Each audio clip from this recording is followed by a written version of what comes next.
I remember at one point my life was like, I was in a car, and the road in front of me looked exactly like the road behind me. And that kind of terrified me, and I wanted to take a detour. So I had this moment, I'm sure all of us have these moments in our life where we make a change and everything changes after that. I quit my job, and I have an old Honda Civic. I put everything I own in the back seat in the trunk of an old Honda Civic, including a rolled up foam mattress. I have $1,000 at the bank, and I call up Joe, and I said, I'm coming to San Francisco. And it turns out that Joe said, well, the rent is $1,150. So I actually can't pay rent. It turns out that weekend, this International Design Conference is coming to San Francisco. We go to the conference website. All of the hotels in the conference website are sold out. And so we had this idea. We said, well, what if we just turned our house into a bed and breakfast for the design conference? Unfortunately, I didn't have any beds, but Joe had 3 airbeds. We pulled the airbeds out of the closet. We inflated the 3 airbeds. We called it the Airbed and Breakfast. Yeah. Yeah. I love that noise. So that's how it started, airbedandbreakfast.com. So I guess the answer is no. When I started airbedandbreakfast.com, I didn't think I'd be at the New York Stock Exchange. We ended up hosting 3 people, a 35-year-old woman from Boston, a 30-year-old from India, a 45-year-old father of 5 from Utah. But what ended up happening was we ended up becoming friends, and we made enough money to pay our rent. At this point, we say, we're ordinary guys. I bet you there's a lot of other ordinary people like us that want to make some extra money, meet cool people. I asked Joe, I said, well, who's the best engineer you know? Joe said, well, my old roommate Nate is. And so the 3 of us got together, and we had a simple idea. What if you can book someone's home the way you could book a hotel anywhere in the world? And that's how it started.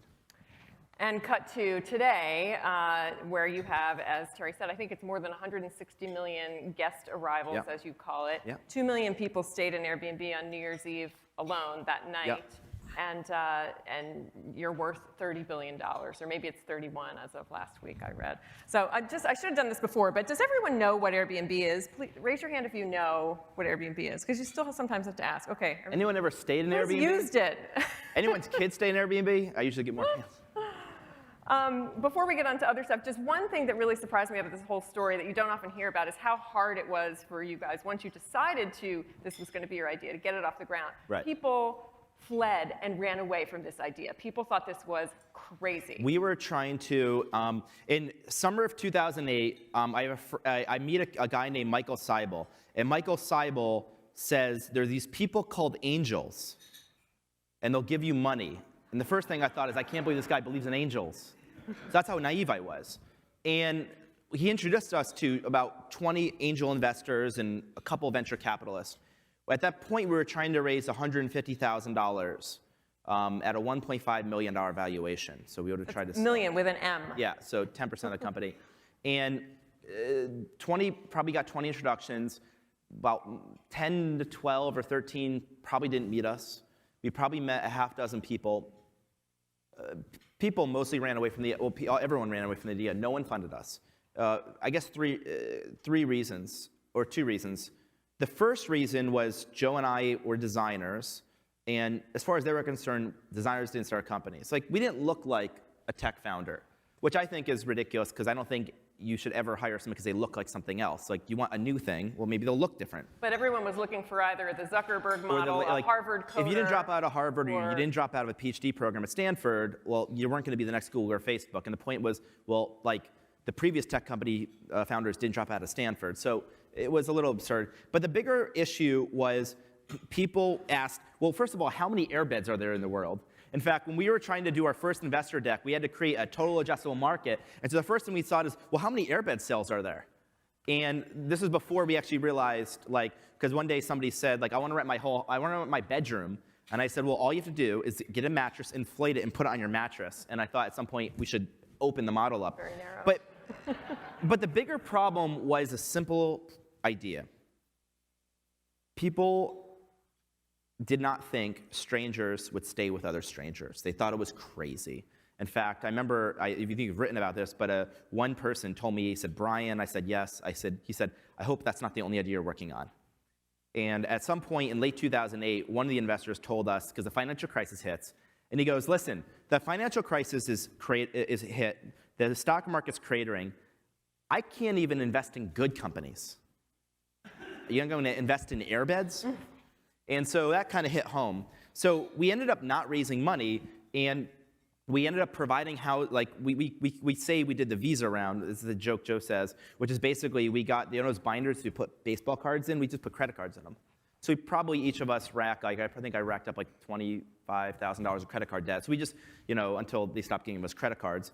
And then late 2008, we provide housing for the Democratic National Convention in Denver. And then we didn't make a lot of money with airbeds, so we thought, well, if we can't sell money with airbeds, we're airbed and breakfast. Let's go into the breakfast business. So we took a weird detour, and we ended up making collectible breakfast cereal, Barack Obama-themed breakfast cereal for the Democratic National Convention. We took Cheerios, we called it Obama O's, the breakfast of change, and we had a John McCain themed cereal, Captain McCain's, a Maverick in every bite, and we basically handmade like cereal box in our living room in 2008, made $30,000 selling collectible breakfast cereal, and this is actually how we funded the company. At late 2008, my mom asked, "Are you a cereal company now?" And the problem, you didn't know how to answer her. Well, no, because technically we were, actually. That's where we made most of our revenue. And so at some point I'm like, well, cereal seems like a good business for now, but I don't want to have a cereal company. And so, those were kind of the dark times. So what's the lesson in there for other entrepreneurs? Well, I think there's two things. I mean, first of all, a lot of entrepreneurs meet me and they say, I need to have investors, I need to raise capital. And I think, like, the first round we raised was $20,000 of capital. Like, that was the first round we eventually raised. I think that startups today are overcapitalized. I mean, easy for me to say now, but like, things get expensive with scale. But you don't need millions of dollars to start an idea. And actually, we almost have a rule that unless you have fixed cost, like you're in the hardware, you have fixed costs. Ideally, you don't need any capital to create a prototype. Ideally, your co-founders, all with sweat equity, can create the product themselves. But there's this bigger lesson there, which is this. I think we just didn't quit. And I think a lot of people who try to do what we did or try to do other things, they quit, they stop short. And a lot of people ask, well, why didn't you quit? And the reason we didn't quit is if you start a company, very simply, you have to know something no one else knows about your business. Otherwise, why are you doing it? And why doesn't it already exist? So the big question is, what do you know that no one else knows about your business? You need to have a unique insight. And we had a very simple, unique insight. And it was totally by happenstance. In other words, we randomly rented our home one weekend. And so our unique insight was, it's actually not weird for strangers to stay with other strangers. And you can make a bunch of money, and the people who travel there can save money, have an amazing experience. If people could just experience what we experienced that one weekend, this would be an idea that would spread out in the world. And again, maybe thousands of people one day would use Airbnb. And that was our unique insight. And so that was kind of our North Star. And so we just kept thinking into that first week, and that's why we kept going. By far the best investment you can make is in yourself. If you invest in yourself, nobody can take it away from you.